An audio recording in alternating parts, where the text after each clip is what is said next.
بسم الله الرحمن الرحيم ياسين والقرآن الحكيم إنك لمن المرسلين على صراط مستقيم تنزيل العزيز الرحيم لتنذر قوما ما أنذر آباؤهم فهم غافلون لقد حق القول على أكثرهم فهم لا يؤمنون إنا جعلنا في أعناقهم أغلالا فهي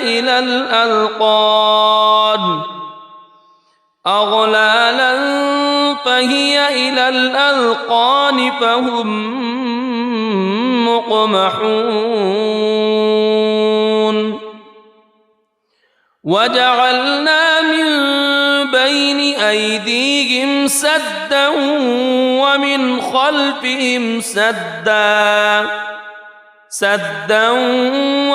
خلفهم سدا فأغشيناهم فهم لا يبصرون وسواء عليهم أأنذرتهم أم لم تنذرهم لا يؤمنون إنما تنذر من اتبع الذكر وخشي الرحمن بالغيب فبشره بمغفرة وأجر كريم إنا نحن نحيي الموتى ونكتب ما قدموا وآثارهم وكل شيء أحصيناه في إمام مبين واضرب لهم مثلا أصحاب القرية إذ جاءها المرسلون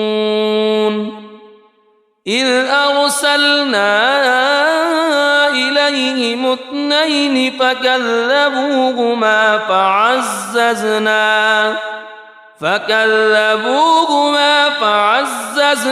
بثالث فقالوا إنا إليكم مرسلون قالوا ما أنتم إلا بشر مثلنا وما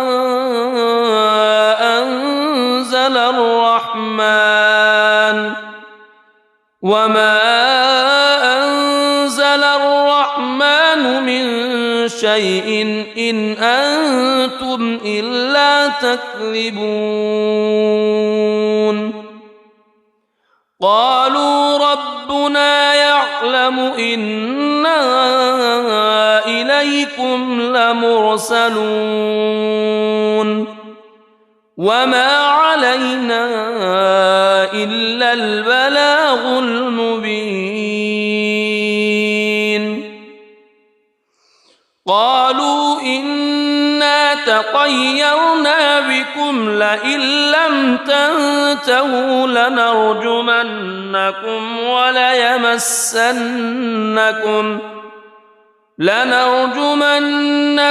وليمسنكم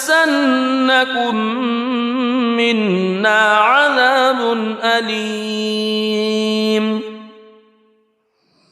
قالوا طائركم معكم أئن ذكرتم بل أنتم قوم مسرفون وجاء من أقصى المدينة رجل يسعى قال يا قوم اتبعوا المرسلين اتبعوا من لا يسألكم أجرا وهم مهتدون وما لي لا أعبد الذي فطرني وإليه ترجعون أأتخذ من دونه آلهة إن يردني الرحمن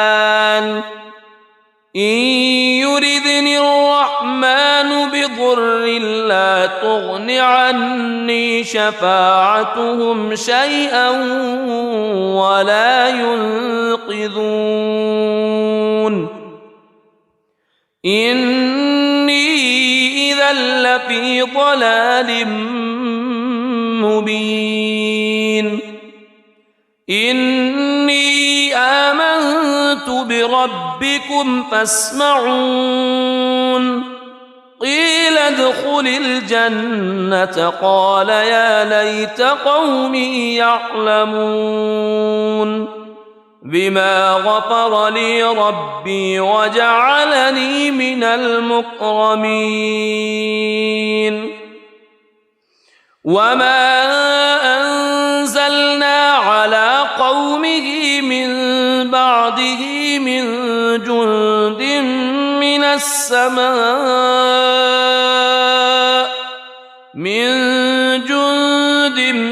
من السماء وما كنا منزلين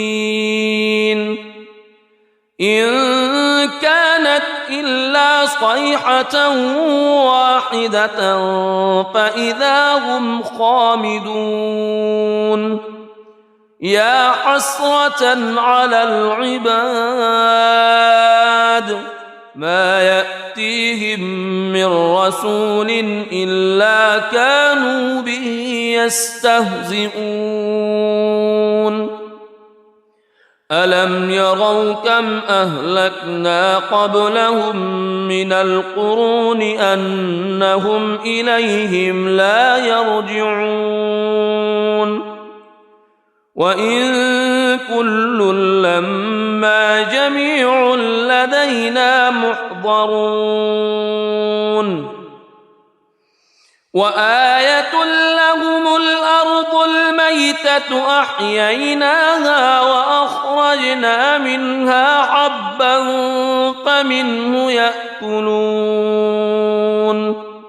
وجعلنا فيها جنات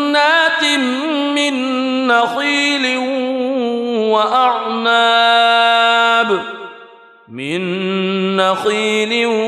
وأعناب وفجرنا فيها من العيون ليأكلوا من ثمره وما عملته أيديهم أفلا يشكرون سبحان الذي خلق الأزواج كلها مما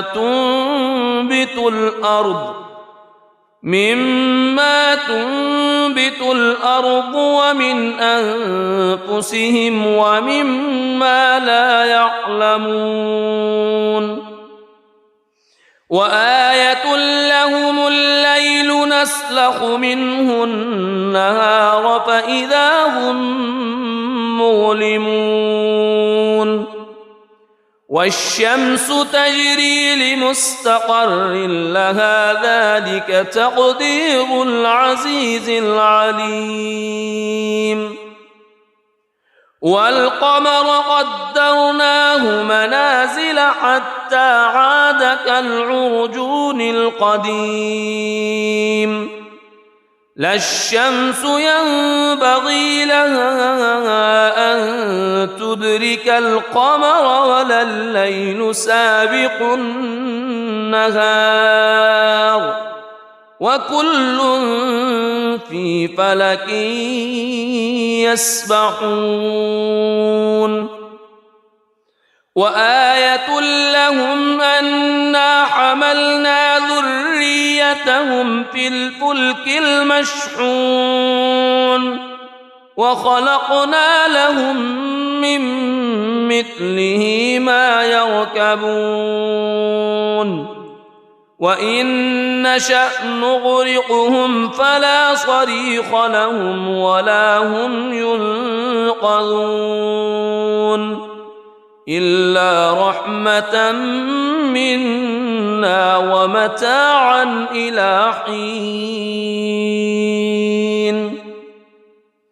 وإذا قيل لهم اتقوا ما بين أيديكم وما خلفكم لعلكم ترحمون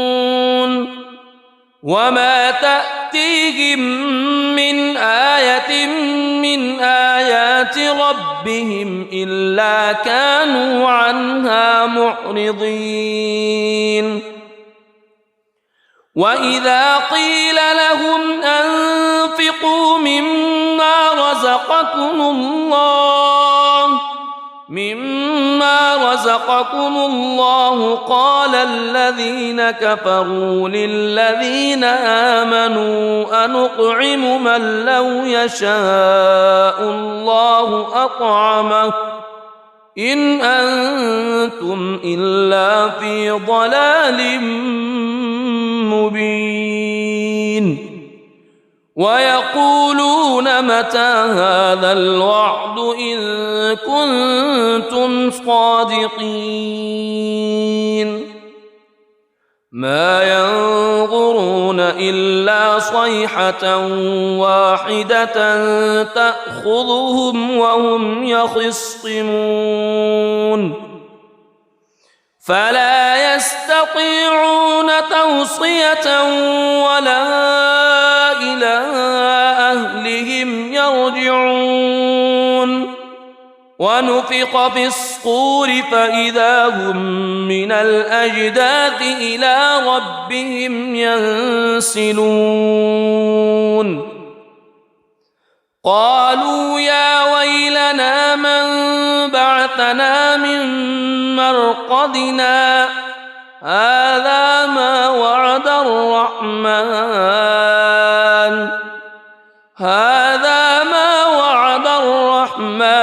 وصدق المرسلون إن كانت إلا صيحة واحدة فإذا هم جميع لدينا محضرون فاليوم لا تظلم نفس شيئا ولا تجزون إلا ما كنتم تعملون إن أصحاب الجنة اليوم في شغل فاكهون هم وأزواجهم في ظلال على الأرائك متكئون لهم فيها فاكهة ولهم ما يدعون سلام قولا من رب رحيم وامتازوا اليوم أيها المجرمون ألم أعهد إليكم يا بني ألا تعبدوا الشيطان ألم أعهد إليكم يا بني آدم ألا تعبدوا الشيطان إنه لكم عدو مبين وأن اعبدوني هذا صراط مستقيم ولقد أضل منكم جبلا كثيرا أفلم تكونوا تعقلون هذه جهنم التي كنتم توعدون اصلوها اليوم بما كنتم تكفرون اليوم نختم على أفواههم وتكلمنا أيديهم وتشهد أرجلهم بما كانوا يكسبون ولو نشاء لطمسنا على أعينهم فاستبقوا الصراط فأنى يبصرون ولو نشاء لمسخناهم على مكانتهم فما استطاعوا مضيا ولا يرجعون ومن نعمره ننكسه في الخلق أفلا يعقلون وما علمناه الشعر وما ينبغي له إن هو إلا ذكر وقرآن مبين لينذر من كان حيا ويحق القول على الكافرين أولم يروا أنا خلقنا لهم مما عملت أيدينا أنعاما فهم لها مالكون وذللناها لهم فمنها ركوبهم ومنها يأكلون ولهم فيها منافع ومشارب أفلا يشكرون واتخذوا من دون الله آلهة لعلهم ينصرون لا يستطيعون نصرهم وهم لهم جند محضرون فلا يحزنك قولهم إنا نعلم ما يسرون وما يعلنون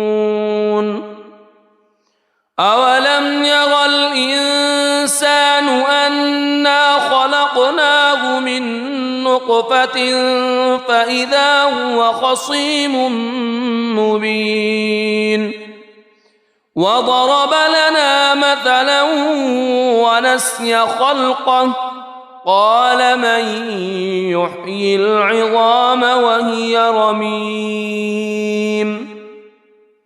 قل يحييها الذي أنشأها أول مرة وهو بكل خلق عليم الذي جعل لكم من الشجر الأخضر نارا فإذا أنتم منه توقدون أوليس الذي خلق السماوات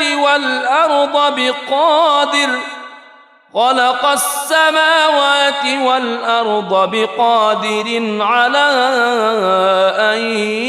يخلق مثلهم بلى وهو الخلاق العليم إنما أمره إذا أراد شيئا أن يقول له كن فيكون فسبحان الذي بيده ملكوت كل شيء وإليه ترجعون بسم الله الرحمن الرحيم الرحمن علم القرآن خلق الإنسان علمه البيان الشمس والقمر بحسبان والنجم والشجر يسجدان والسماء رفعها ووضع الميزان ألا تطغوا في الميزان وأقيموا الوزن بالقسط ولا تخسروا الميزان والأرض وضعها للأنام فيها فاكهة والنخل ذات الأكمام والحب ذو العصف والريحان فبأي آلاء ربكما تكذبان خلق الإنسان من صلصال كالفخار وخلق الجان من مارج من نار فبأي آلاء ربكما تكذبان رب المشرقين ورب المغربين فبأي آلاء ربكما تكذبان مرج البحرين يلتقيان بينهما برزخ لا يبغيان فبأي آلاء ربكما تكذبان يخرج منهما اللؤلؤ والمرجان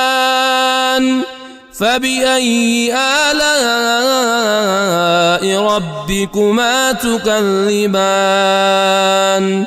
وله الجوار المنشآت في البحر كالأعلام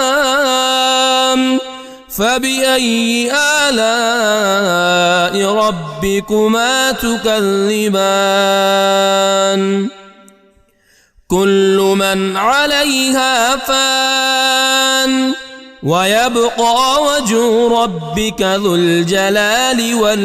والإكرام فبأي آلاء ربكما تكذبان يسأله من في السماوات والأرض كل يوم هو في شأن فبأي آلاء ربكما تكذبان سنفرغ لكم أيها الثقلان فبأي آلاء ربكما تكذبان يا معشر الجن والإنس إن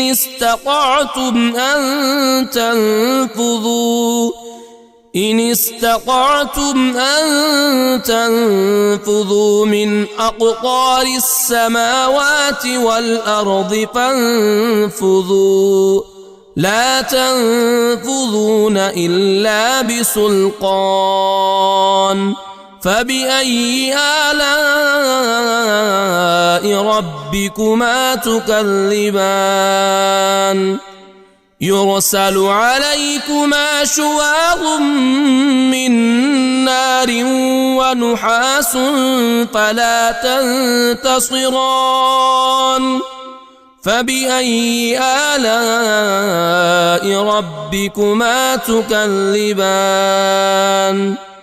فإذا انشقت السماء فكانت وردة كالدهان فبأي آلاء ربكما تكذبان فيومئذ لا يسأل عن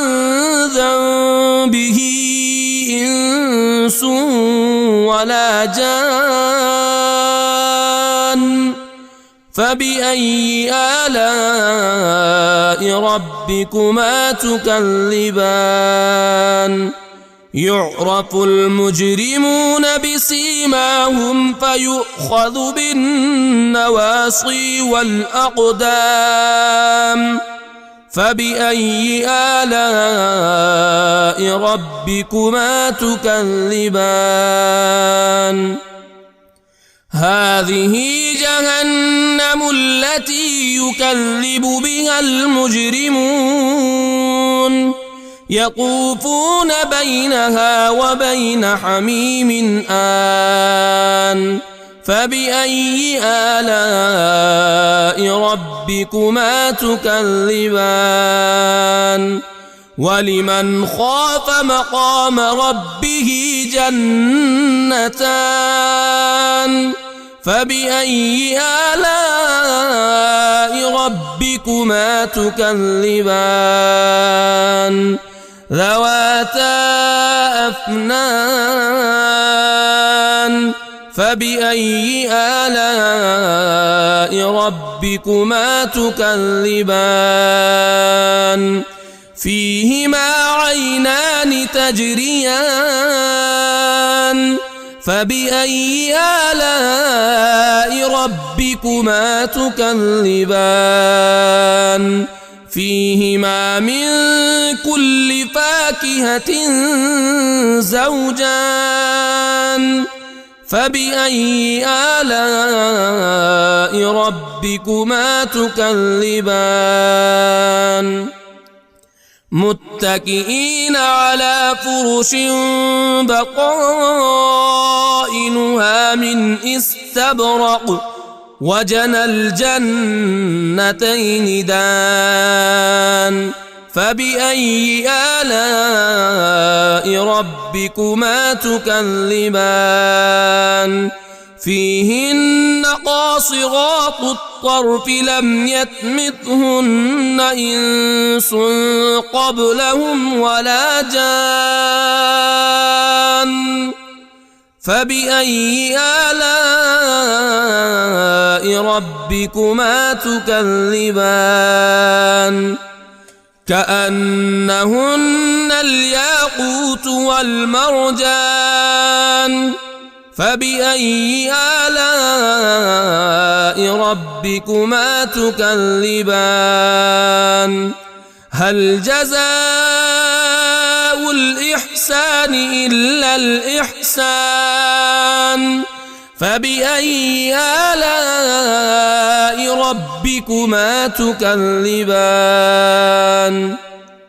ومن دونهما جنتان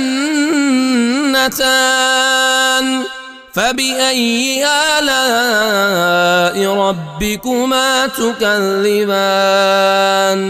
مدهامتان فبأي آلاء ربكما تكذبان فيهما عينان نضاختان فبأي آلاء ربكما تكذبان فيهما فاكهة ونخل ورمان فبأي آلاء ربكما تكذبان فيهن خيرات حسان فبأي آلاء ربكما تكذبان حور مقصورات في الخيام فبأي آلاء ربكما تكذبان لم يطمثهن إنس قبلهم ولا جان فبأي آلاء ربكما تكذبان متكئين على رفرف خضر وعبقري حسان فبأي آلاء ربكما تكذبان تبارك اسم ربك ذي الجلال والإكرام بسم الله الرحمن الرحيم ياسين والقرآن الحكيم إنك لمن المرسلين على صراط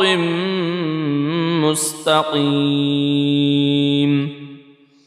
تنزيل العزيز الرحيم لتنذر قوما ما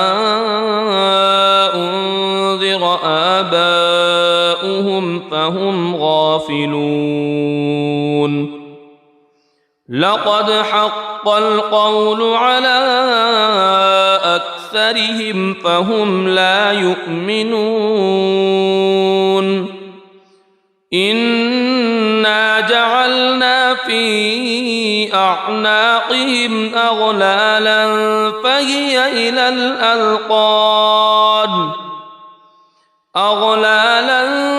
فهي إلى الأذقان فهم مقمحون وجعلنا من بين أيديهم سدا ومن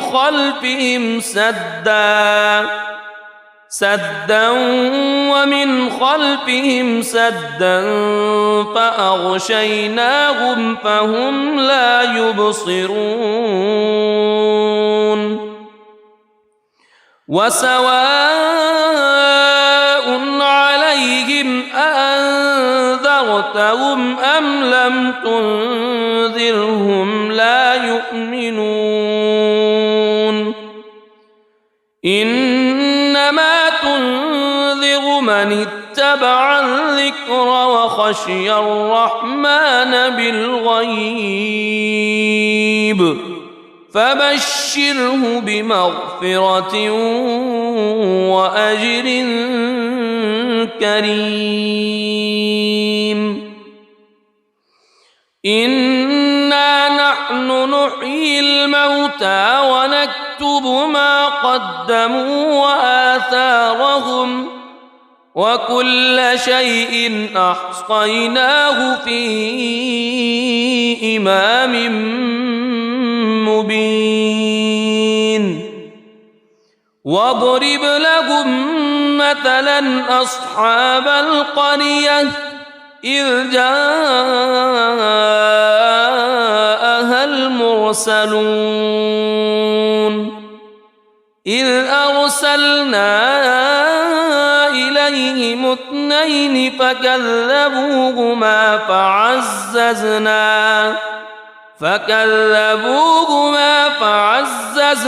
بثالث فقالوا إنا إليكم مرسلون قالوا ما أنتم إلا بشر مثلنا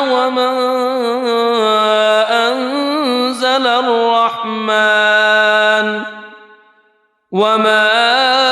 أنزل الرحمن من شيء إن أنتم إلا تكذبون قالوا ربنا يعلم إنا إليكم لمرسلون وما علينا إلا البلاغ المبين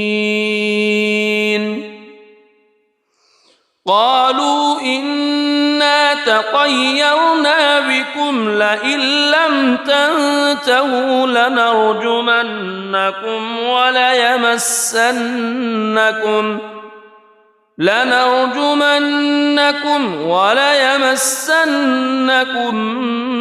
منا عذاب أليم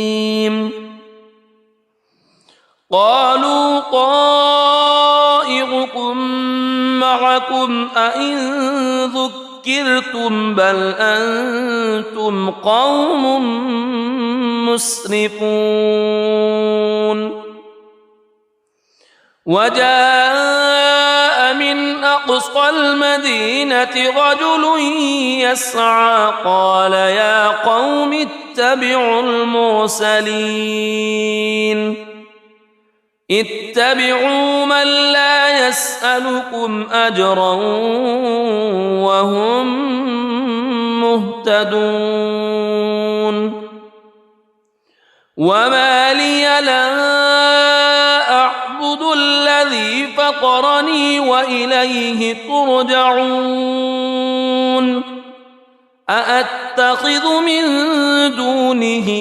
آلهة إن يردني الرحمن بضر لا تغن عني شفاعتهم شيئا ولا ينقذون إني إذا لفي ضلال مبين إني آمنت بربكم فاسمعون قيل ادخل الجنة قال يا ليت قومي يعلمون بما غفر لي ربي وجعلني من المكرمين وما أنزلنا على قومه من بعده من جند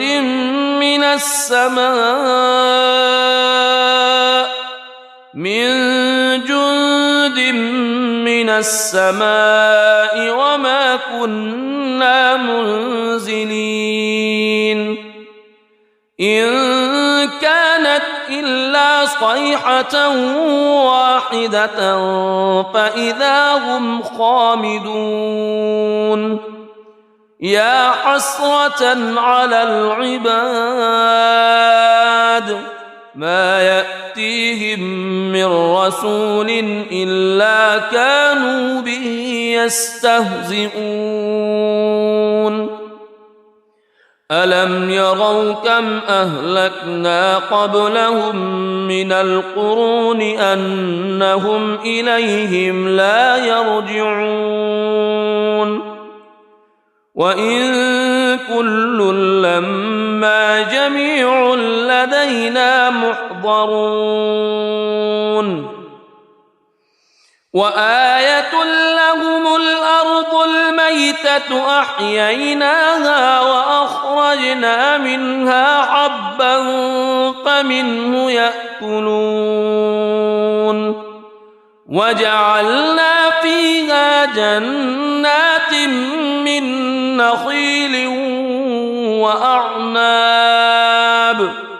من نخيل وأعناب وفجرنا فيها من العيون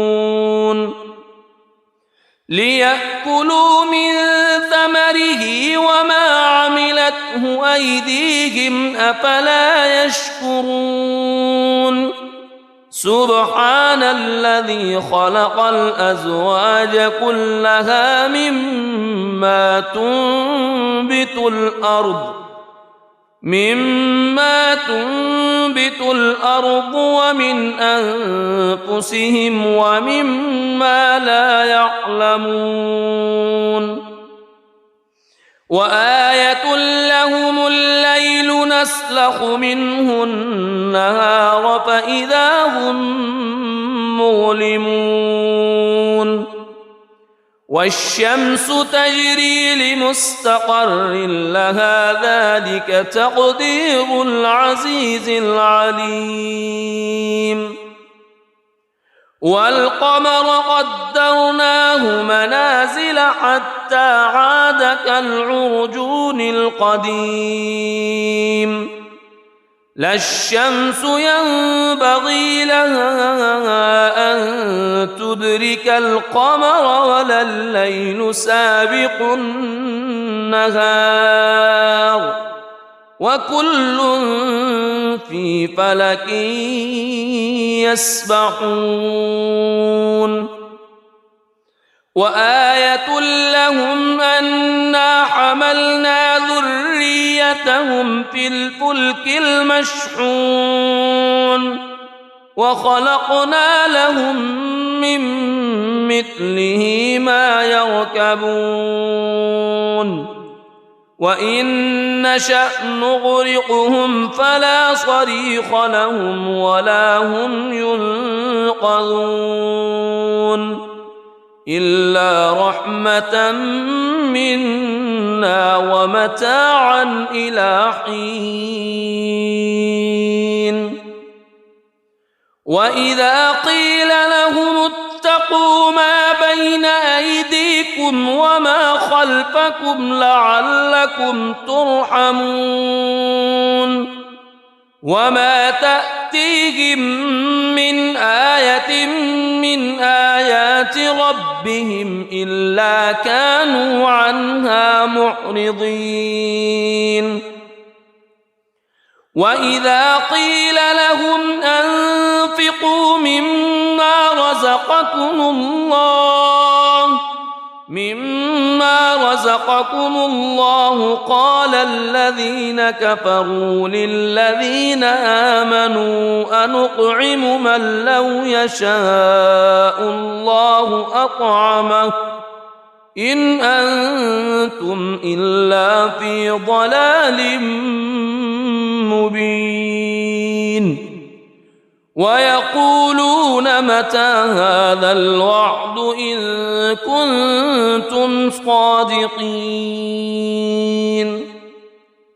ما ينظرون إلا صيحة واحدة تأخذهم وهم يخصمون فلا يستطيعون توصية ولا إلى أهلهم يرجعون ونفخ في الصور فإذا هم من الأجداث إلى ربهم ينسلون قالوا يا ويلنا من بعثنا من مرقدنا هذا ما وعد الرحمن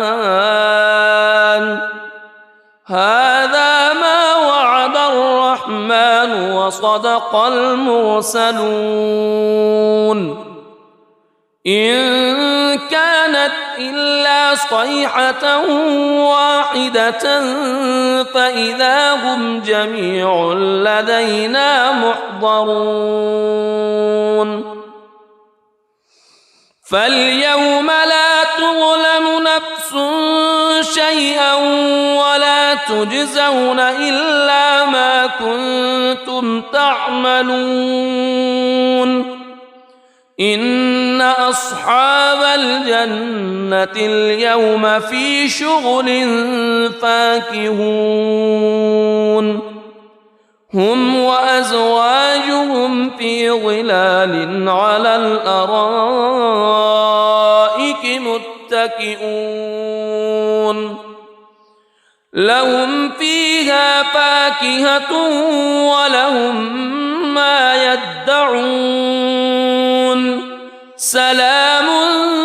قولا من رب رحيم وامتازوا اليوم أيها المجرمون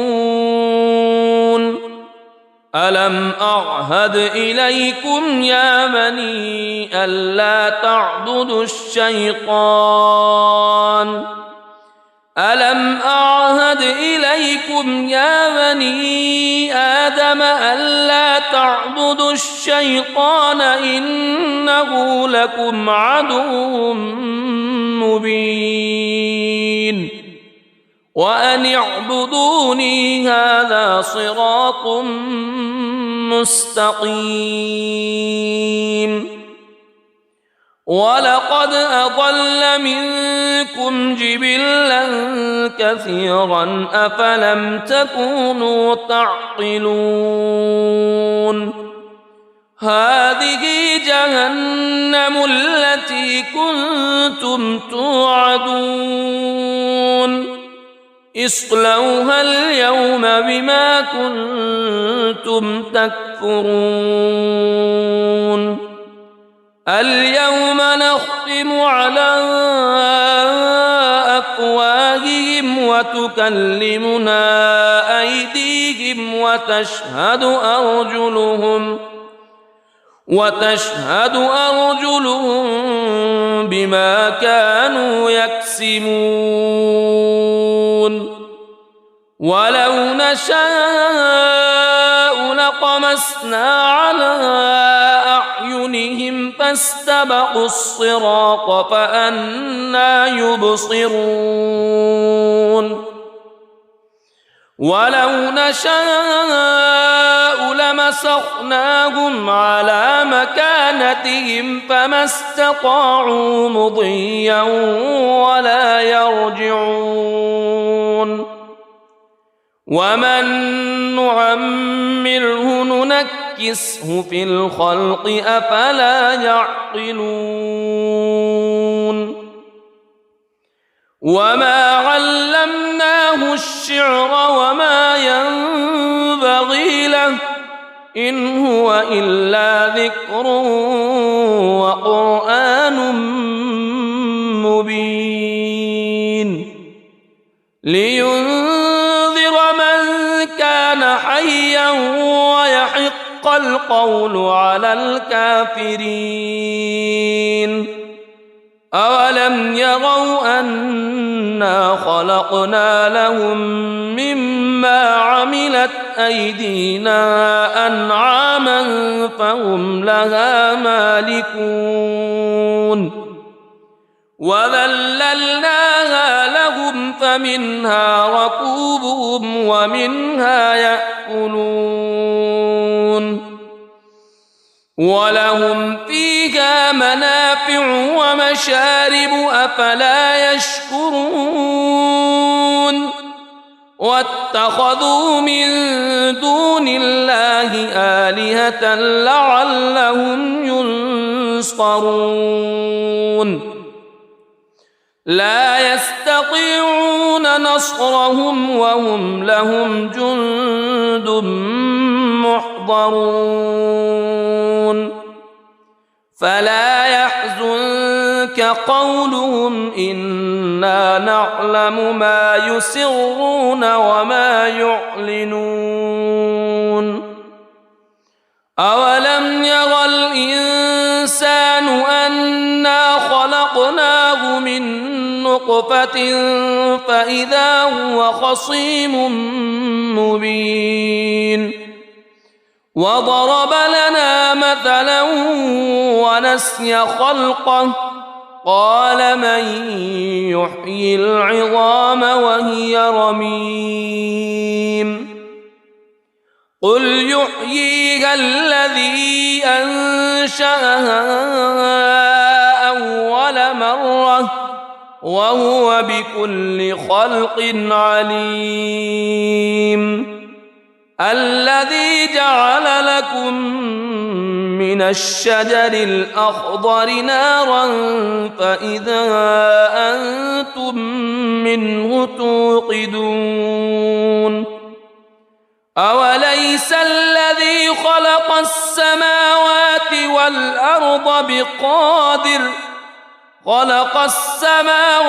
والأرض بقادر على أن يخلق مثلهم بلى وهو الخلاق العليم إنما أمره إذا أراد شيئا أن يقول له كن فيكون فسبحان الذي بيده ملكوت كل شيء وإليه ترجعون. بسم الله الرحمن الرحيم. الرحمن علم القرآن خلق الإنسان علمه البيان. الشمس والقمر بحسبان والنجم والشجر يسجدان. والسماء رفعها ووضع الميزان ألا تطغوا في الميزان وأقيموا الوزن بالقسط ولا تخسروا الميزان. والأرض وضعها للأنام فيها فاكهة والنخل ذات الأكمام والحب ذو العصف والريحان. فبأي آلاء ربكما تكذبان؟ خلق الإنسان من صلصال كالفخار وخلق الجان من مارج من نار. فبأي آلاء ربكما تكذبان؟ رب المشرقين ورب المغربين. فبأي آلاء ربكما تكذبان؟ مرج البحرين يلتقيان بينهما برزخ لا يبغيان. فبأي آلاء ربكما تكذبان؟ يخرج منهما اللؤلؤ والمرجان. فبأي آلاء ربكما تكذبان؟ وله الجوار المنشآت في البحر كالأعلام.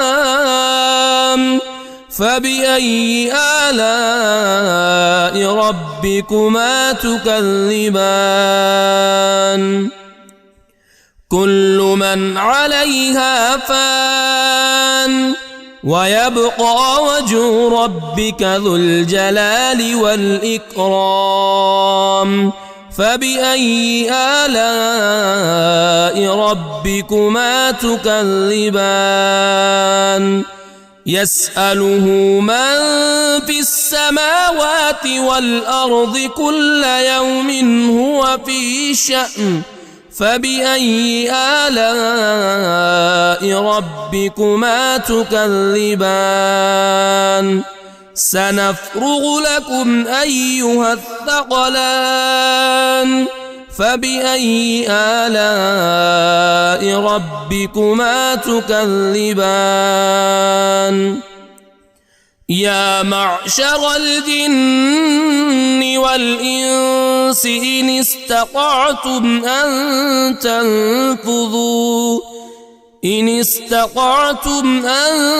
تنفذوا من أقطار السماوات والأرض فانفذوا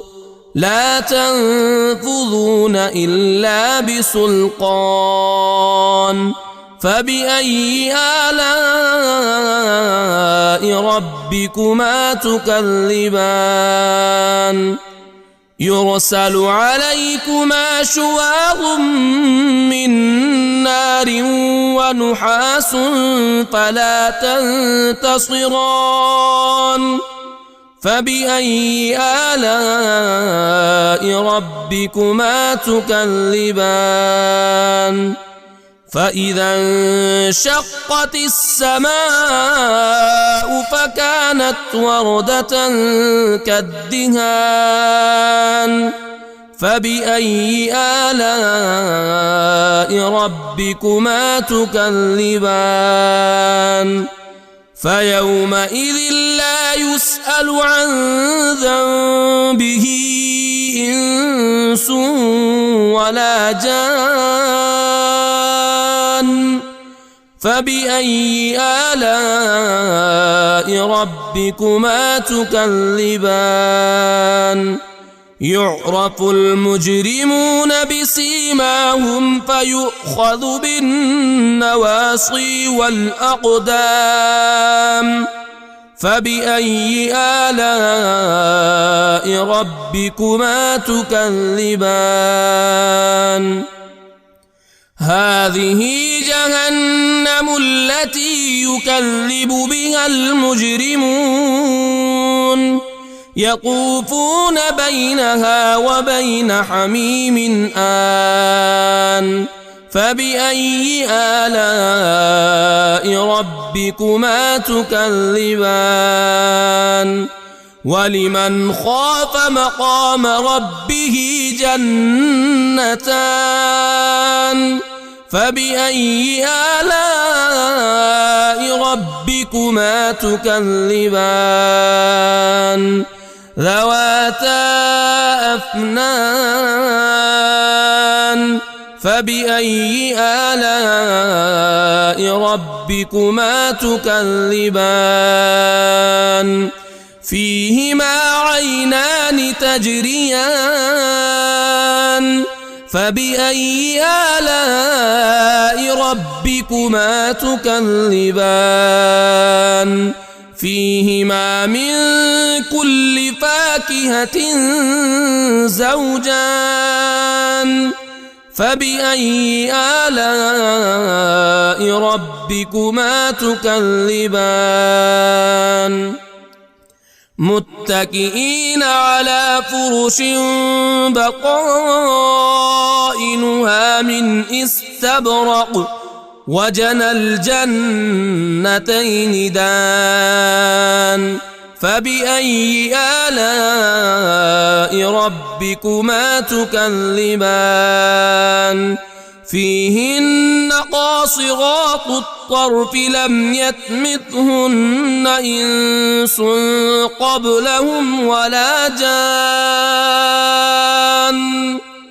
فبأي آلاء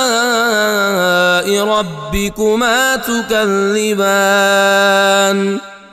كأنهن الياقوت والمرجان فبأي آلاء ربكما تكذبان هل جزاء الإحسان إلا الإحسان فبأي آلاء ربكما تكذبان ومن دونهما جنتان فبأي آلاء ربكما تكذبان مدهامتان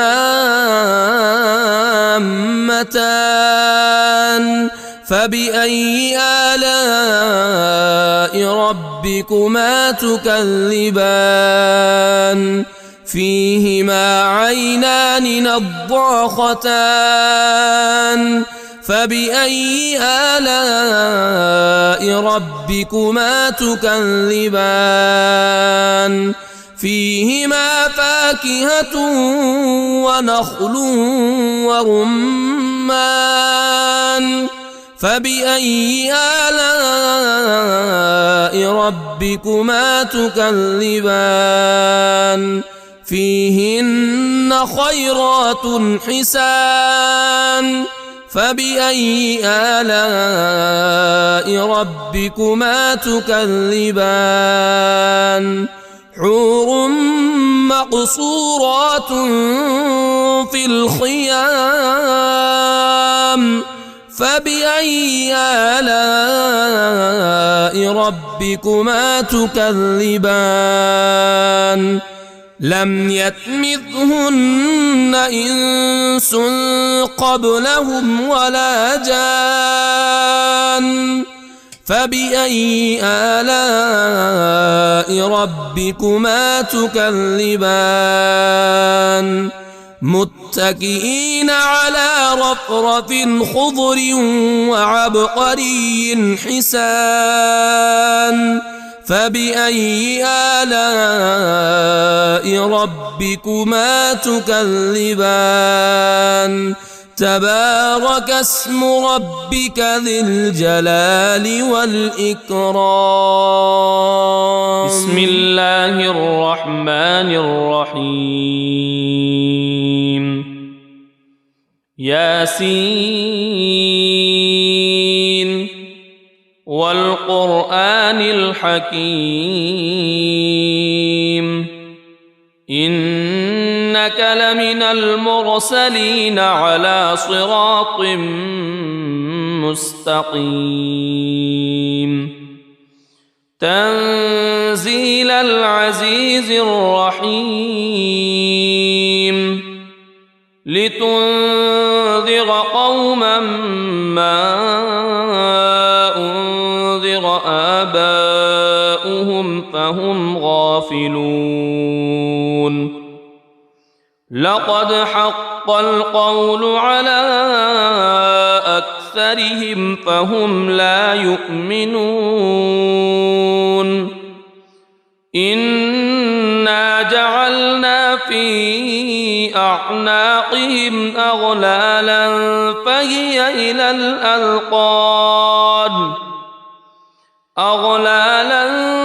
فهي إلى الأذقان فهم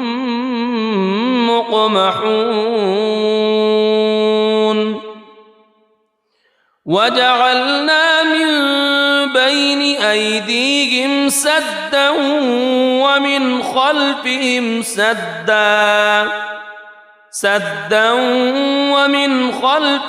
سدا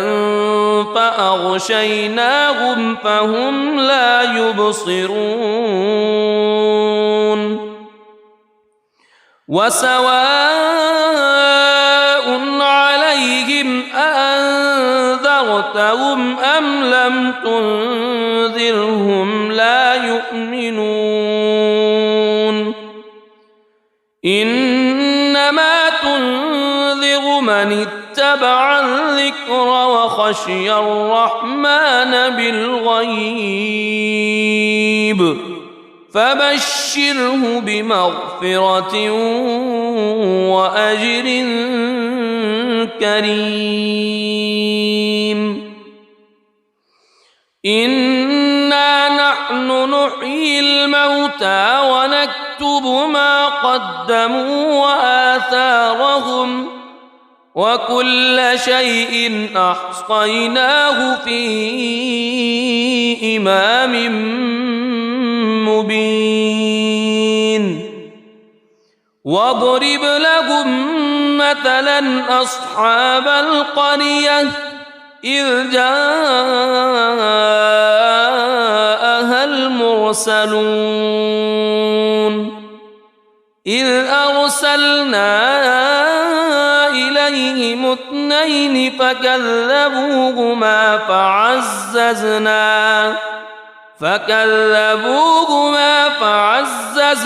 بثالث فقالوا إنا إليكم مرسلون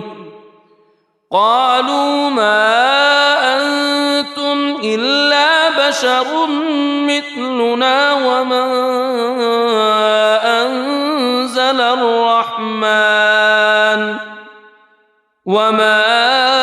أنزل الرحمن من شيء إن أنتم إلا تكذبون قالوا ربنا يعلم يعلم إنا إليكم لمرسلون وما علينا إلا البلاغ المبين قالوا إنا تطيرنا بكم لئن لم تنتهوا لنرجمنكم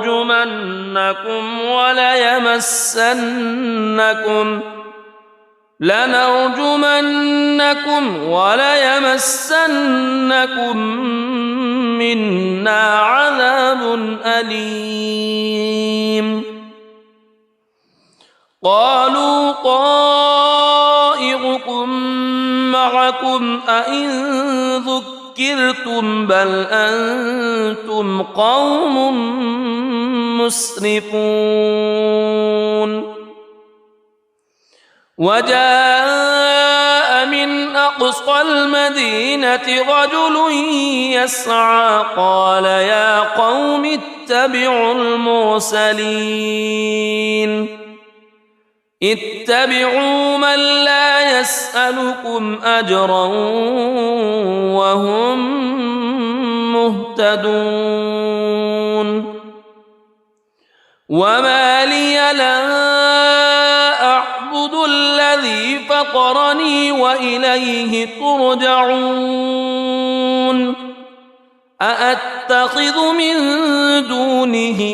آلهة إن يردني الرحمن بضر لا تغن عني شفاعتهم شيئا ولا ينقذون إني إذا لفي ضلال مبين إني آمنت بربكم فاسمعون قيل ادخل الجنة قال يا ليت قومي يعلمون بما غفر لي ربي وجعلني من المكرمين وما أنزلنا على قومه من بعده من جند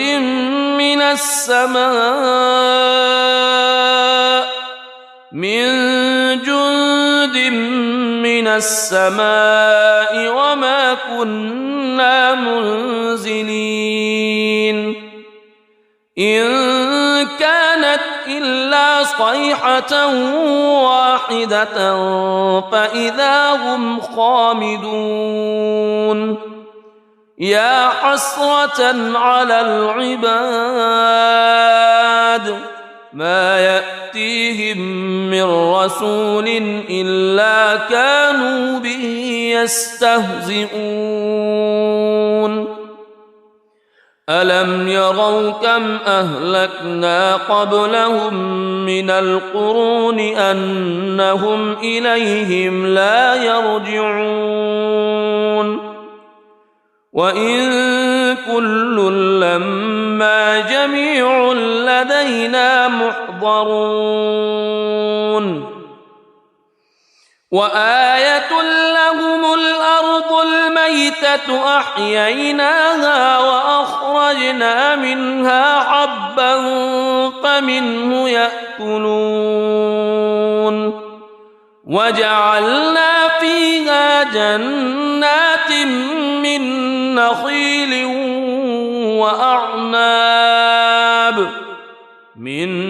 نخيل وأعناب وفجرنا فيها من العيون ليأكلوا من ثمره وما عملته أيديهم أفلا يشكرون سبحان الذي خلق الأزواج كلها مما تنبت الأرض مما تنبت الأرض ومن أنفسهم ومما لا يعلمون وآية لهم الليل نسلخ منه النهار فإذا هم مظلمون والشمس تجري لمستقر لها ذلك تقدير العزيز العليم والقمر قدرناه منازل حتى عاد كالعرجون القديم لا الشمس ينبغي لها أن تدرك القمر ولا الليل سابق النهار وكل في فلك يسبحون وآية لهم أنا حملنا ذريتهم في الفلك المشحون وخلقنا لهم من مثله ما يركبون وإن نشأ نغرقهم فلا صريخ لهم ولا هم ينقذون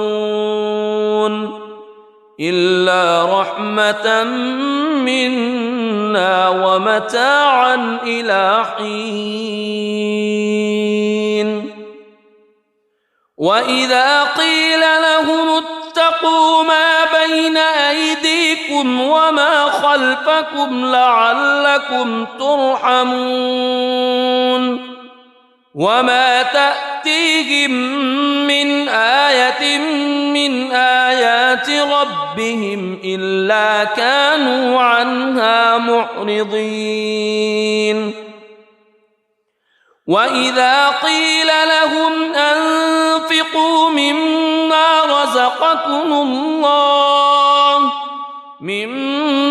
رزقكم الله قال الذين كفروا للذين آمنوا أنطعم من لو يشاء الله أطعمه إن أنتم إلا في ضلال مبين ويقولون متى هذا الوعد إن كنتم صادقين ما ينظرون إلا صيحة واحدة تأخذهم وهم يخصمون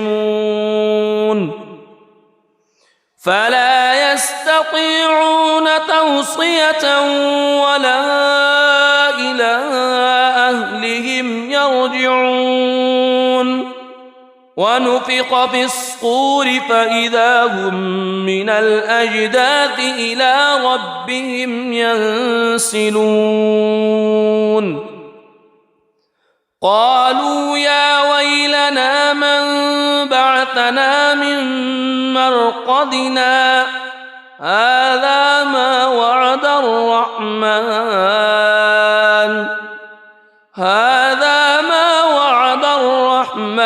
وصدق المرسلون إن كانت إلا صيحة واحدة فإذا هم جميع لدينا محضرون فاليوم لا تظلم نفس شيئا ولا تجزون إلا ما كنتم تعملون إن أصحاب الجنة اليوم في شغل فاكهون هم وأزواجهم في ظلال على الأرائك متكئون لهم فيها فاكهة ولهم ما يدعون سلام قولا من رب رحيم وامتازوا اليوم أيها المجرمون ألم أعهد إليكم يا بني ألا تعبدوا الشيطان ألم أعهد إليكم يا بني آدم ألا تعبدوا الشيطان إنه لكم عدو مبين وأن اعبدوني هذا صراط مستقيم ولقد أضل منكم جبلا كثيرا أفلم تكونوا تعقلون هذه جهنم التي كنتم توعدون اصلوها اليوم بما كنتم تكفرون اليوم نختم على أفواههم وتكلمنا أيديهم وتشهد أرجلهم بما كانوا يكسبون ولو نشاء لطمسنا على أعينهم فاستبقوا الصراط فأنى يبصرون ولو نشاء لمسخناهم على مكانتهم فما استطاعوا مضيا ولا يرجعون ومن نعمره ننكسه في الخلق أفلا يعقلون وما علمناه الشعر وما ينبغي له إن هو إلا ذكر وقرآن مبين لينذر من كان حيا ويحق القول على الكافرين أولم يروا أنا خلقنا لهم مما عملت أيدينا أنعاما فهم لها مالكون وذللناها لهم فمنها ركوبهم ومنها يأكلون ولهم فيها منافع ومشارب أفلا يشكرون واتخذوا من دون الله آلهة لعلهم ينصرون لا يستطيعون نصرهم وهم لهم جند محضرون فلا يحزنك قولهم إنا نعلم ما يسرون وما يعلنون أولم ير الإنسان أنا خلقناه من نطفة فإذا هو خصيم مبين وضرب لنا مثلا ونسي خلقه قال من يحيي العظام وهي رميم قل يحييها الذي أنشأها أول مرة وهو بكل خلق عليم الذي جعل لكم من الشجر الأخضر نارا فإذا أنتم منه توقدون أوليس الذي خلق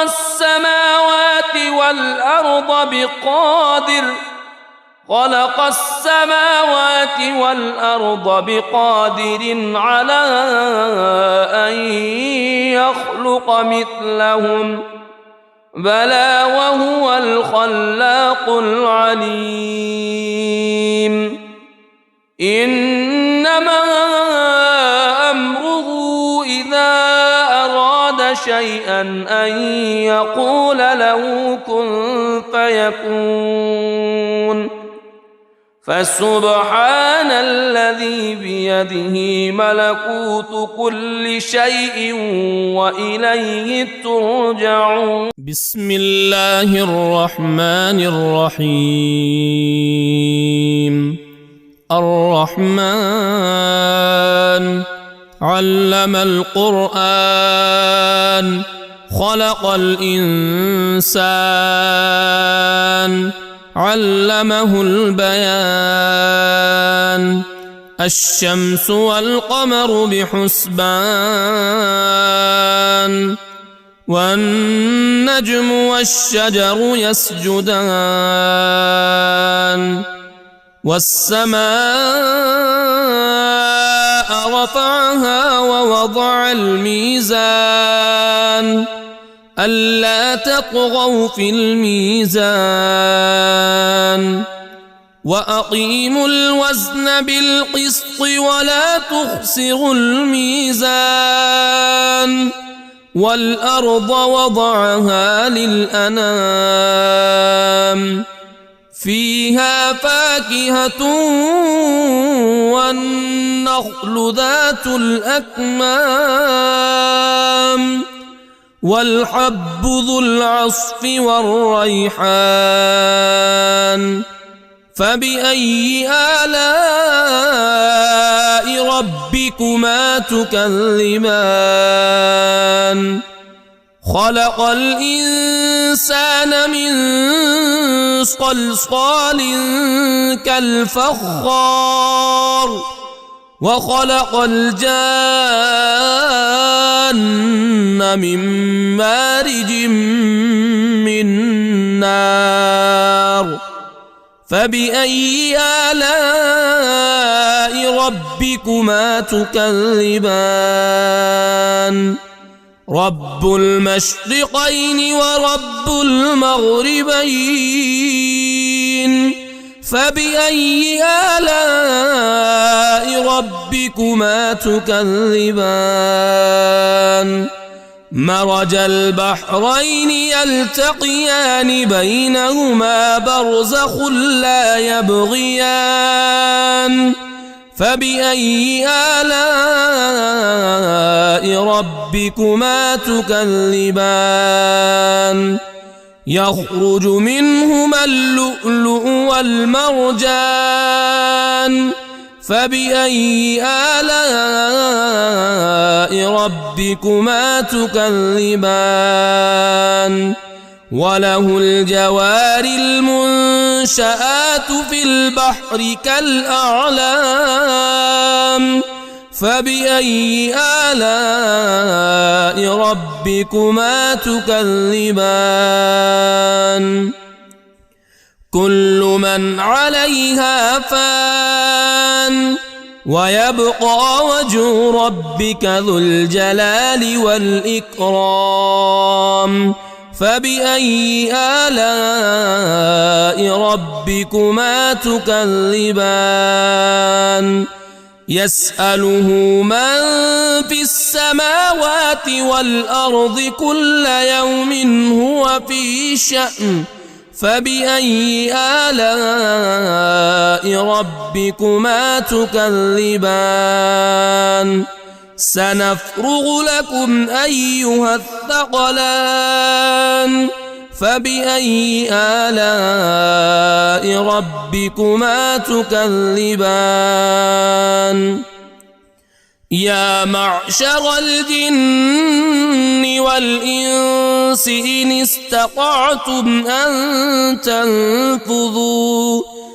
إن استطعتم أن تنفذوا من أقطار السماوات والأرض فانفذوا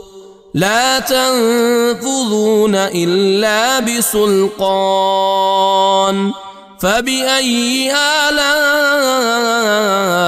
ربكما تكذبان يرسل عليكما شواظ من نار ونحاس فلا تنتصران فبأي آلاء ربكما تكذبان فإذا انشقت السماء فكانت وردة كالدهان فبأي آلاء ربكما تكذبان فيومئذ لا يسأل عن ذنبه إنس ولا جان فبأي آلاء ربكما تكذبان يعرف المجرمون بسيماهم فيؤخذ بالنواصي والأقدام فبأي آلاء ربكما تكذبان هذه جهنم التي يكذب بها المجرمون يطوفون بينها وبين حميم آن فبأي آلاء ربكما تكذبان ولمن خاف مقام ربه جنتان فبأي آلاء ربكما تكذبان ذواتا أفنان فبأي آلاء ربكما تكذبان فيهما عينان تجريان فبأي آلاء ربكما تكذبان فيهما من كل فاكهة زوجان فبأي آلاء ربكما تكذبان متكئين على فرش بطائنها من استبرق وجنى الجنتين دان فبأي آلاء ربكما تكذبان فيهن قاصرات الطرف لم يطمثهن إنس قبلهم ولا جان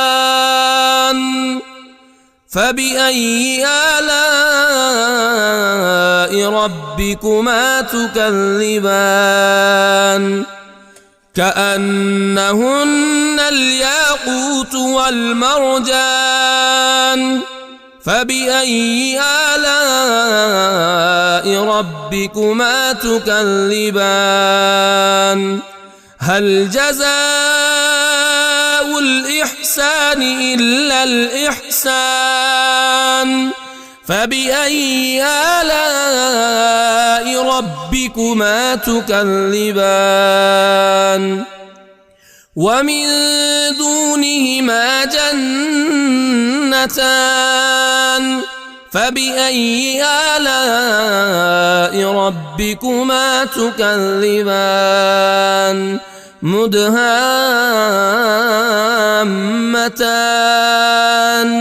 فبأي آلاء ربكما تكذبان فيهما عينان نضاختان فبأي آلاء ربكما تكذبان فيهما فاكهة ونخل ورمان ورمان فبأي آلاء ربكما تكذبان فيهن خيرات حسان فبأي آلاء ربكما تكذبان حور مقصورات في الخيام فبأي آلاء ربكما تكذبان لم يطمثهن إنس قبلهم ولا جان فبأي آلاء ربكما تكذبان متكئين على رفرف خضر وعبقري حسان فبأي آلاء ربكما تكذبان تبارك اسم ربك ذي الجلال والإكرام.